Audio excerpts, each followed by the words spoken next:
ಇರುತ್ತೆ 100% ರೀಚ್ ಆಗಬೇಕು. But patient already 60% workout ಮಾಡ್ತಿದೆ, ಮಿಕ್ಕಿದ 40% ಮಷಿನ್ ಕೊಡಬೇಕು. ಆ ಥರ ಅದು ನಾನು ಯೂಸು ಬೇಕಾದ್ರೆ ನಮ್ಮ ವೆಂಟಿಲೇಟರ್ ಲಂಗ್ ಕನೆಕ್ಟ್ ಮಾಡ್ಕೊಂಡು ಸ್ವಲ್ಪ ನೋಡಿಬಿಡಿ ಅದು ಯಾವ ಮೂಡ್ಸಿದೆ, ಈ ಸಪೋರ್ಟ್ಸ್ ಏನಿರುತ್ತೆ, ಮ್ಯಾಕ್ಸಿಮಮ್ ಸಪೋರ್ಟ್ ಎಷ್ಟು ಬೇಕು, ಮಿನಿಮಮ್ ಸಪೋರ್ಟ್. ನೀವು ಟ್ಯಾಡಿ ಬಾಡಿ ಮಿನಿಮಮ್ 400 ಇರಬೇಕು. ಈಗ ಲಂಗ್ ಬಾಡಿ ಇರೋದು ಅಷ್ಟೇ. ಆಮೇಲೆ ಪೇಷಂಟ್ ಹೈಟು ವೆಯ್ಟ್ಗೆಲ್ಲ ಹೋಗ್ಬೇಕಾಗುತ್ತೆ. ಅದರಲ್ಲಿ ಚೇಂಜಸ್ ಇರುತ್ತೆ. 400 ಪ್ಲಸ್ ಬರಬೇಕು. ನಾವು ಯೂಶಲಿ 420 450 ಹೇಳ್ತೀವಿ. ಪ್ರೆಷರ್ ಸಪೋರ್ಟ್ ನಾವು 8 ಸ್ಟಾರ್ಟ್ ಮಾಡ್ತೀವಿ. 800 ಪ್ರೆಷರ್ ಸಪೋರ್ಟ್. 8 ಪ್ರೆಷರ್ MMHG ಅದು ಅಥವಾ ವಾಟರ್ ಇರುತ್ತೋ ಗೊತ್ತಿಲ್ಲ, ಮರ್ಕ್ಯೂರಿ HG ಇಸ್ ಮರ್ಕ್ಯೂರಿ. ಆಮೇಲೆ ವಾಟರ್ ಇರುತ್ತೆ ಅನ್ಕೋತೀವಿ, ವಾಟರ್ ಇರುತ್ತೆ ಅನ್ಕೋತೀವಿ. ಅದು 8 ಅರೌಂಡ್ 16 18 ಕೊಡ್ತೀವಿ, 20 ಕೊಡ್ತೀವಿ ಪ್ರೆಷರ್. ಅಂದರೆ 8 ಪ್ರೆಷರಿಂದ ಒಳಗಡೆ ಹೋಗ್ತಿರುತ್ತೆ ನಮಗೆ ಏರ್. ಅದು ನಾನ್ ಇನ್ವಾಸಿಬಲ್ ಇರುತ್ತೆ, ಇನ್ವಾಸಿಬಲ್ ಇರುತ್ತೆ. ಆಯಿತಾ. ಬಟ್ ನಾನ್ ಇನ್ವಾಸಿಬಲ್ ಹೇಗಿರುತ್ತೆ, ನಾವು ಸೆಟ್ ಮಾಡುತ್ತೆ ಇಷ್ಟು ಪ್ರೆಷರ್ ಕೊಡಬೇಕು. ಬಟ್ ನಾವು ಟಾರ್ಗೆಟ್ ರೀಚ್ ಮಾಡುವಾಗ ಪೇಷಂಟ್ ಎಷ್ಟು ರೀಚ್ ಆಗ್ತದೆ ಮಿಕ್ಕಿದ್ದು ನಾವು ರೀಚ್ ಮಾಡಬೇಕು, ರೀಚ್ ಮಾಡಿಸ್ಬೇಕು. ಅದು ನೀವು ಮಷಿನ್ ಮಾಡಬೇಕು. ಅದು ನಾನ್ ಇನ್ವಾಸಿಬಲ್. ಆಯಿತಾ. ಈ ಇನ್ವಾಸಿಬಲ್ ಹೇಗಿರುತ್ತೆ, ಟಾರ್ಗೆಟ್ ಫಿಕ್ಸು ನಮ್ಮದೇ ಕೆಲಸ, ನಾನೇ ಮಾಡಿಸೋದು. ಯಾಕಂದ್ರೆ ಪೇಷಂಟ್ ಅನ್ಕಾನ್ಸಿಯಸ್ ಇರುತ್ತೆ, ಕೋಮಾ ಸ್ಟೇಜ್ ಇರುತ್ತೆ. ಅದನ್ನು ಆ ಪೇಷಂಟ್ಗೆ ಟಾರ್ಗೆಟ್ ಅದು ರೀಚ್ ಮಾಡಲಿಕ್ಕಾಗಲ್ಲ. ಪೇಷಂಟ್ ಕೋಮಾದಲ್ಲಿ ರೆಸ್ಪಿರೇಷನ್ ಮಾಡಲ್ಲ ಅದು. ಸೊ ನಾವು ಮಾಡಿಸ್ಬೇಕು ಅದನ್ನು. ಓಕೆನಾ. ಆ ಟಾರ್ಗೆಟ್ ರೀಚ್ ಮಾಡಬೇಕು. ಆ ಸೆಪ್ಸಿಸ್ ಅಥವಾ ಸೆಪ್ಟಿಕ್ ಶಾಕ್ ಅಥವಾ ಇನ್ಫೆಕ್ಷನ್ ಲೆವೆಲ್ ಅಥವಾ ಕೊಮ್ಯಾಟ ಸ್ಟೇಜು, ಕೋಮಾ ಸ್ಟೇಜಿಂದ ಹೊರಗಡೆ ಬರಲಿಕ್ಕೆ ಆ ಸ್ಟೇಜ್ ಬರೋವರೆಗೂ ನಾನು ಸಾಧಿಸ್ಬೇಕು ಪೇಷಂಟ್ನ. ಆಯಿತಾ. ಅದು ಇನ್ವೇಸಿವ್. ಮತ್ತೇನಾದ್ರು ಬೇಕಾ? ಅಷ್ಟು ಬೇಕು. ನಮ್ಮದು ವೆಂಟಿಲೇಟರ್ ಸ್ವಲ್ಪ ನೋಡ್ಕೊಳ್ಬೇಕು. ಇದು ವ್ಯಾಲ್ಯೂಸ್ ಈ ಥರ ಇರುತ್ತೆ, ಬ್ರದರ್ ಹೇಳ್ಕೊಡ್ತಾರೆ ಯಾವ ವ್ಯಾಲ್ಯೂ ಏನು, ಪ್ರೆಷರ್ ಸಪೋರ್ಟ್ ಏನು, FI ಗೊತ್ತಾಗಲಿ ನನಗೆ. Actually we need to work on it. 40%, 60%, 100%, minimum 40%. That's the room ಇರ್. ಈ FI/40 ಅಂದರೆ ರೂಮ್ ಇರ್. ನಾವು ರೂಮಲ್ಲಿ ಏನು ಸಾಕ್ತೀವಿ ಅದು 40% ಅದು. ಅದು ನೋಡಿ ಗೂಗಲ್ ಸ್ವಲ್ಪ ಕ್ಯಾಲ್ಕುಲೇಷನ್ ಮಾಡಿ. FI/40% ಎಷ್ಟು ಪರ್ಸೆಂಟ್ ಆಕ್ಸಿಜನ್ ಇರುತ್ತೆ ಆ ಥರ. 2 ಲೀಟರ್ಸಲ್ಲಿ up to 20% will be oxygen. ಅದು ನೋಡಿ 100% ಆಕ್ಸಿಜನ್ ಇರುತ್ತೆ. Actually what we have done, normal air compressor will be there. Compressor bed. Then we will be having one oxygen cylinder. We will control the flow using humidifier. But ಏನು ಗೊತ್ತಾ, ಇದು ನಾನ್ ಇನ್ವಾಸಿವಲ್ಲಿ ಸ್ವಲ್ಪ work ಆಗ್ಬೋದು, but ಇನ್ವಾಸಿವಲ್ಲಿ cylinder work ಆಗ್ತದೆ. Actually they are working on non-invasive.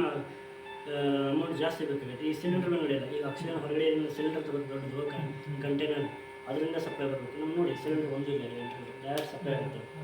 ಇದು backup ಅಷ್ಟೇ. Patient shift ಮಾಡಲಿಕ್ಕೆ 2 litres 4 litres room ಇರಲಿ ವಿತೌಟ್ ವೆಂಟಿಲೇಟರ್ ಬೇಕಂದರೆ ಆಕ್ಸಿಜನ್ ಸಿಲಿಂಡರ್ ಬೆಳೆಯಲಿಕ್ಕೆ ನಿಮ್ಮ ಆಕ್ಸಿಜನ್ ಸಪ್ಲೈ ಬೇಕು, ಡೈರೆಕ್ಟ್ ಸಪ್ಲೈ ಬೇಕು. ಕಂಟೈನರ್ ಹೊರಗಡೆ ಇರುತ್ತೆ, ದೊಡ್ಡ ಟ್ಯಾಂಕ್ ಇರುತ್ತಲ್ಲ, ಅದನ್ನು ಸಪೋರ್ಟ್ ಬೇಕು. ಕಂಟಿನ್ಯೂ ಜಲ್ದಿ ಕಲೆ ಬಿಡುತ್ತೆ.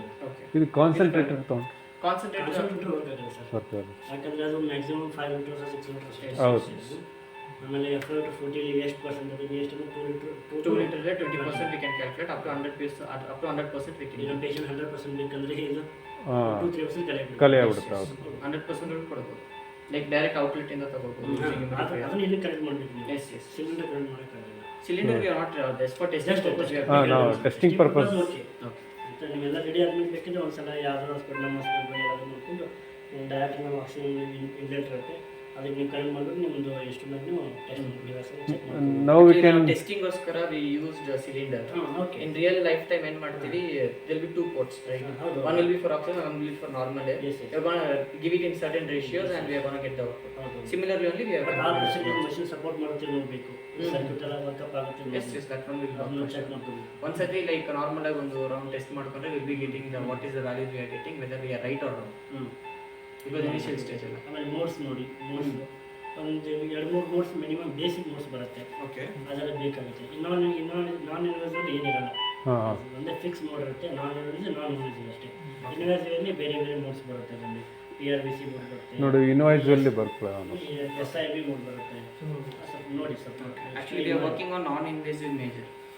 Non-invasive ಹೌದು. ಯಾಕಂದರೆ ಇನ್ವಾಸಿವ್ಗೆ ಈ ಥರ ಮಷಿನ್ಸು invasive ಅಂದ್ರೆ we can make lots of variations and ಅದರಲ್ಲಿ we should give a separate device. Yes. But non-invasive ಅಂದ್ರೆ it's for patients who is under constant medication, right? Constant medications ಅಲ್ಲ, ಅವ್ರಿಗೆ ಕೊಮ್ಯಾಟ ಸ್ಟೇಜಸ್ ಬರುತ್ತೆ. ಜನರಲ್ ಕಂಡೀಷನ್ ಸ್ಟೇಜ್ ಮೇಲೆ ಬರುತ್ತೆ. ಈ patient ಹಾಕೋದು, ಯಾಕಂದ್ರೆ ಪೇಷಂಟ್ ಆರಾಮಿದೆ, ಓಕೆ ಇಂಥ ಆಕ್ಸಿಜನ್ ನೀಡಿಲ್ಲ ಅದನ್ನು ಹಾಕಿಲ್ಲ. ಓಕೆ ಆಯಿತಾ, ಪೇಷಂಟ್ ಕಾನ್ಸಿಯಸ್ ಇದೆ, ಹೆಲ್ತ್ ಮಾತು ಕೇಳ್ತಿದೆ, ಪೇಷಂಟ್ ಫುಲ್ಲಿ ಕಾನ್ಸಿಯಸ್ ಇದೆ, ಬಟ್ ಆಕ್ಸಿಜನ್ ಡಿಮಾಂಡ್ ಇದೆ, ಆರ್ಎಸ್ ಕಾರ್ಬನ್ ಡೈಆಕ್ಸೈಡ್ ವಾಶ್ ಔಟ್ ಆಗ್ತಿಲ್ಲ. ಆ ಟೈಮಲ್ಲಿ ನಾನ್ ಎನರ್ಜಿ ಅಷ್ಟೇ. In that case we can use our ಅವಾಗಷ್ಟೇ ಯೂಸ್ ಮಾಡ್ಬೋದು. ಪೇಷಂಟ್ ಕೋಮಾದಲ್ಲಿದೆ, ಅನ್ರೆಸ್ಪಾನ್ಸಿವ್ ಇದೆ, ಸೆಮಿ ಕಾನ್ಸಿಯಸ್ ಇದೆ, ಪೇಷಂಟ್ ಅವ್ರ ಪಾಡಿಗೆ ಅವ್ರು ಉಸಿರಾಡ್ತಿಲ್ಲ, ಈ ಮಷಿನ್ ಸಪೋರ್ಟ್ ಮಾಡೋದು. ಎಲ್ಲೆಲ್ಲ ನಾವು what are the medical factors where we can use non invasive ventilator? ಹೌದಾ, ಅಂದರೆ ಹಂಗೆ ಆಗುತ್ತೆ, ಅದು ಜನರಲ್ ಕಂಡೀಷನ್ ಮೇಲೆ ಡಿಪೆಂಡ್ ಆಗುತ್ತೆ. GCS ಅಂತ ಬರುತ್ತೆ. GCS ಅದು ನಾವು 12 ಇದ್ರೂ ಹಾಕ್ಬೋದು, 12 ಇರ್ಬೋದು, 12 ಅಂದರೆ 15 ಇರುತ್ತೆ, ಅದು 12 to 15 ಹಾಕ್ಬೋದು. ಬಿಲೋ 12 ಇದ್ದರೆ ನಾವು ಹಾಕಕ್ಕೆ ಬರಲ್ಲ. ಓಕೆ, ಅಂದರೆ ಅದು ಬರುತ್ತೆ, ಮತ್ತು ಪೇಷಂಟ್ ನಾವು ಕ್ಲಿನಿಕಲ್ ಫೈಂಡಿಂಗ್ಸಲ್ಲೂ ಬರುತ್ತೆ, ರಿಪೋರ್ಟ್ಸ್ ಮೇಲೂ ಬರುತ್ತೆ. ಓಕೆ, ಅದ್ರ ಮೇಲೆ ನಾವು ಡಿಪೆಂಡ್ ಆಗಿ ಬರಲ್ಲ. ಓಕೆ, ಒಂದೊಂದು ಪೇಷಂಟ್ ಅಂತ ಕ್ಲಿನಿಕಲ್ ಫುಲ್ ಇನ್ಫೈನ್ ಎಲ್ಲ ಕಾನ್ಸಿಯಸ್ ಓರಿಯೆಂಟೆಡ್ ಜನರಲ್ ಕಂಡೀಷನ್ 15 ಹೇಳಿದೆ, ಫುಲ್ 15 ಇರುತ್ತೆ, ಬಟ್ ರಿಪೋರ್ಟ್ ವ್ಯಾಲ್ಯೂಸ್ ನಾರ್ಮಲ್ ಇರಲ್ಲ, ಅವಾಗ ಹಾಕಬೇಕಾಗುತ್ತೆ. ಆಯಿತಾ, ಇನ್ನೊಂದು ಪೇಷಂಟ್ ರಿಪೋರ್ಟ್ಸ್ ತೊಗೊಂಡ್ರೆ ಕ್ಲಿನಿಕಲ್ ಕಂಡೀಷನ್ ಚೆನ್ನಾಗಿರಲ್ಲ, ಓಕೆ, ಅವಾಗೂ ನಾವು ಹಾಕಬೇಕಾಗುತ್ತೆ. ಓಕೆ, ಬಟ್ ಕ್ಲಿನಿಕಲ್ ಕಂಡೀಷನ್ ಯಾವ ಥರ ಇರಬೇಕಂತಂದರೆ ನಾವು ಹೆಲ್ತ್ ಮಾತು ಕೇಳಬೇಕು, ಆ ಥರ ಇರಬೇಕು. ಸೆಮಿ ಕಾನ್ಸಿಯಸ್ಗಿಂತಲೂ ಸ್ವಲ್ಪ ನೆಕ್ಸ್ಟ್ ಲೆವೆಲ್ ಬರಬೇಕು. ಸೆಮಿ ಕಾನ್ಸಿಯಸ್ ನಡೆಯಲ್ಲ, ಸೆಮಿ ಕಾನ್ಸಿಯಸ್ಸನ್ನು ನಾವು ಹಿಂಗೆ ಆಗಬೇಕಾಗುತ್ತೆ, ಇನ್ವೆಸ್ಟ್ ಮಾಡಬೇಕಾಗುತ್ತೆ. ಕಂಡೀಷನ್ ಅಂತಂದರೆ ಪಲ್ಮನರಿ ಎಡಿಮಲ್ ಹಾಕ್ಬೋದು, ರೆಸ್ಪಿರೇಟರಿ ಡಿಸಾರ್ಡರ್ ಹಾಕ್ಬೋದು, COPD ಕೇಸಲ್ಲಿ ಹಾಕ್ಬೋದು, ಆಸ್ಟಮೆಟಿಕ್ ಕೇಸ್ ಹಾಕ್ಬೋದು, ಅಕ್ಯೂಟ್ ಎಕ್ಸಾಮಿನೇಷನ್ ಅಂತ ಬ್ರಾಂಕಿಯಲ್ ಅಸ್ತಮಾ ಹಾಕ್ಬೋದು, ಆಮೇಲೆ ನಿಮೋನಿಯಾದಲ್ಲಿ ಹಾಕ್ಬೋದು.